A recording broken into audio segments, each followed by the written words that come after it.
PFAS are an emerging class of contaminants that our field is really starting to engage on now.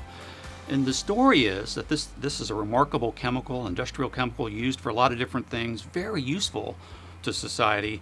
But only in the last couple of years we realized that if some of these chemicals get into the subsurface and into the groundwater, they can be a problem. So it's a new problem and something that GSI Environmental and the people in our field are trying to fix. PFAS has some similarities, but also a lot of differences from these other chemicals. The other chemicals, things like benzene, trichloroethylene, will actually biodegrade in the subsurface. There are bacteria that can destroy these. That's a great thing, and we can have technologies to help with that.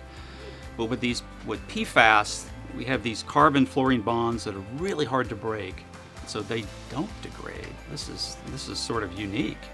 And so it's just a completely different set of challenges, makes it a very different problem than some of these other contaminants. The PFAS are different because a lot of these existing weapons we have, they just don't work. So this stuff persists in the subsurface, and a lot of our conventional remediation technologies, they can't break that bond, and that's a problem. So there's no shortcuts. You just got to know the science. You've got to know the fate and transport, know the remediation, really understand the regulations, know what the regulators expect. We've got all that, and so we just got to work the problem to come up with that solution.